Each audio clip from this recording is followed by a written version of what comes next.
নমস্কার, দেখছেন কলকাতা টিভি, সঙ্গে রয়েছে আমি স্বর্ণালী। শুরু করছি ধর্মযুদ্ধ 2024।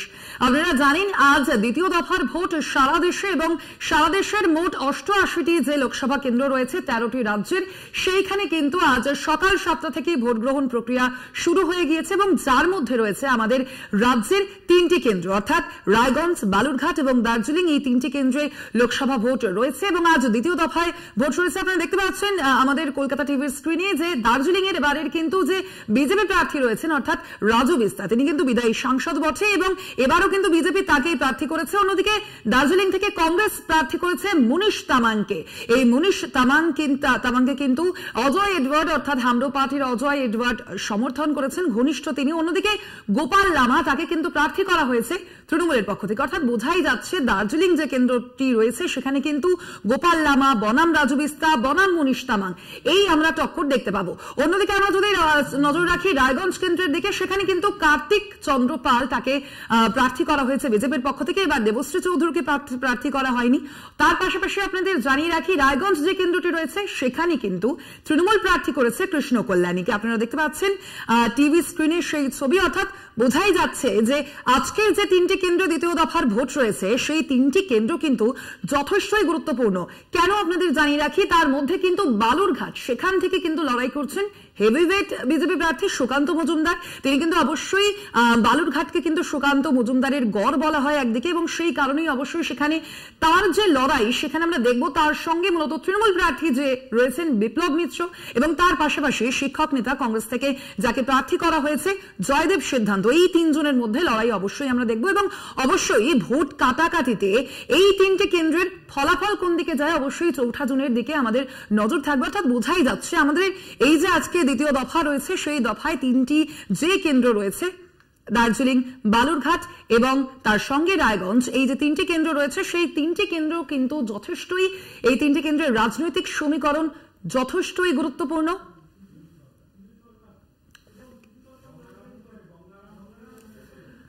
এ বিষয়ে আমরা অবশ্যই আমাদের বিভিন্ন ভোট কেন্দ্রের দিকে নজর রয়েছে এবং এই মুহূর্তে গঙ্গারামপুর থেকে রয়েছেন আমাদের প্রতিনিধি পীযূষ সরকার।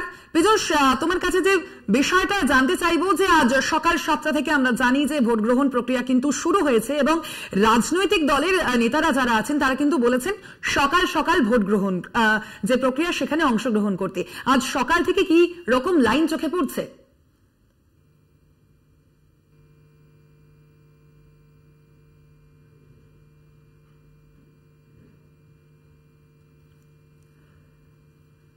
গঙ্গারামপুর থেকে আছেন আমাদের প্রতিনিধি পীযূষ সরকার। আপনাদের আবারও জানিয়ে রাখি আজ যে 3টে কেন্দ্রে ভোটদান প্রক্রিয়া রয়েছে, অর্থাৎ বালুরঘাট, দার্জিলিং এবং রায়গঞ্জ, এই 3টে কেন্দ্রে ভোটদান রয়েছে। বালুরঘাটে মোট 1569 কেন্দ্রে ভোট গ্রহণ এবং ইতিমধ্যেই সকাল থেকেই কিন্তু ভোট গ্রহণ প্রক্রিয়া শুরু হয়েছে। এবং আপনারা জানেন বিভিন্ন রাজনৈতিক দলের যে নেতৃত্বরা তারা কিন্তু বরাবর বলে এসেছে যে সকালবেলা থেকেই ভোট গ্রহণ প্রক্রিয়ায় আপনারা অংশগ্রহণ করুন এবং সেই মতোই আপনারা যে ছবি দেখতে পাচ্ছেন আজ সকাল 7টা থেকে ভোট গ্রহণ প্রক্রিয়া শুরু হয়েছে।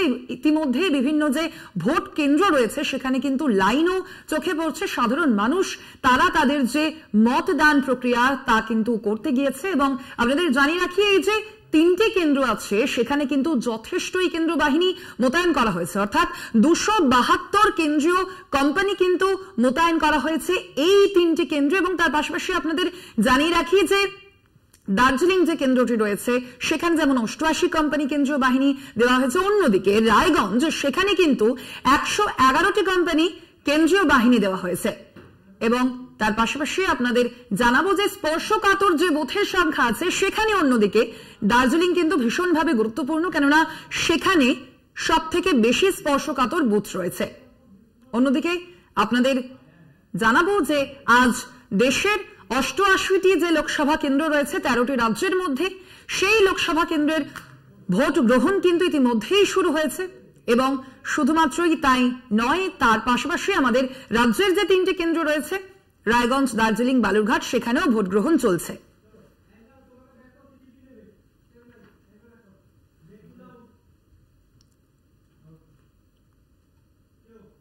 এবার নজর রাখবো যে খবরের দিকে। কেন্দ্রীয় বাহিনীর বিরুদ্ধে এবার হেনস্থার অভিযোগ। বালুরঘাটে রায়গঞ্জে ভোটারদের হেনস্থার অভিযোগ।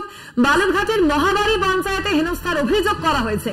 গোয়ালপুকুরে গোয়াগাঁওয়ে হেনস্থার অভিযোগ উঠছে। অর্থাৎ আপনাদের আবারও জানিয়ে রাখি যে কেন্দ্রীয় বাহিনী নিয়ে বরাবর আমরা দেখেছি রাজ্যের শাসক দল বারে বারে অভিযোগ তুলেছে যে কেন্দ্রীয় বাহিনী সঠিক মতো তাদের ভূমিকা পালন করছে না। অন্যদিকে আমরা দেখেছি যে যারা বিরোধীরা রয়েছেন তারাও কিন্তু বলেছেন যে কেন্দ্রীয় বাহিনী যথেষ্ট মোতায়েন থাকলেও সুষ্ঠুভাবে কিন্তু ভোট গ্রহণ প্রক্রিয়া সম্পন্ন করা যাচ্ছে না, এবং সেই মতোই কিন্তু আজ আবারও কেন্দ্রীয় বাহিনীর বিরুদ্ধে হেনস্থার অভিযোগ উঠছে। একদিকে বালুরঘাট, অন্যদিকে রায়গঞ্জে ভোটারদের হেনস্থা করার অভিযোগ উঠেছে কেন্দ্রীয় বাহিনীর বিরুদ্ধে। এ বিষয়ে আমরা আরো বিস্তারিত জানবো। ফোন লাইনে রয়েছেন আমাদের বিশেষ প্রতিনিধি দেবজ্যোতি ঘোষ। দেবজ্যোতি, আমরা দেখেছি বরাবর কিন্তু শাসক দল যেমন অভিযোগ তুলেছে কেন্দ্রীয় বাহিনী তাদের মতো কাজ করে না, তার পাশাপাশি বিরোধীরাও এই অভিযোগ তুলেছে, এবং আজ একেবারে ভোটারদের হেনস্থার অভিযোগ করা হচ্ছে। ঠিক কি অভিযোগ উঠে আসছে? দেখো, ইতিমধ্যে কিন্তু কেন্দ্রীয় বাহিনীর বিরুদ্ধে অতি সক্রিয়তার অভিযোগ তৃণমূল কংগ্রেসের পক্ষ থেকে করা হচ্ছে, এবং বিশেষ করে মহিলা ভোটারদের তারা বিভিন্ন জায়গায় যেমন প্রভাবিত করছেন, তেমনি কিন্তু তাদের বুথে প্রবেশ করতেও কয়েকটা জায়গায় বাধা দেওয়া হয়েছে বলে তৃণমূল কংগ্রেসের পক্ষ থেকে অভিযোগ করা হচ্ছে। দেখো, কেন্দ্রীয় বাহিনী নিয়ে তৃণমূল কংগ্রেসের একাধিকবার অভিযোগ ছিল।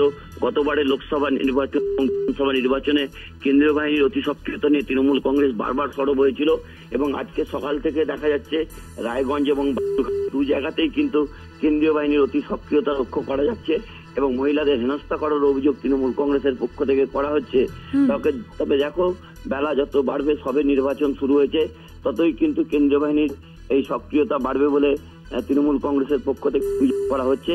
ইতিমধ্যেই তারা কিন্তু ইলেকশন কমিশনের কাছে পুরো বিষয়টি তারা অভিযোগ হিসেবে জানাচ্ছেন।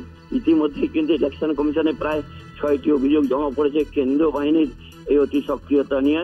তবে তৃণমূল কংগ্রেস কিন্তু বলেছেন যে মানুষ ভোট দিতে যাচ্ছেন এবং পক্ষে ভোট দেবে। একদমই ধন্যবাদ তোমায়। আমরা কথা বললাম, আমাদের বিশেষ প্রতিনিধি দেবজ্যোতি ঘোষ ছিলেন আমাদের সঙ্গে ফোন লাইনে।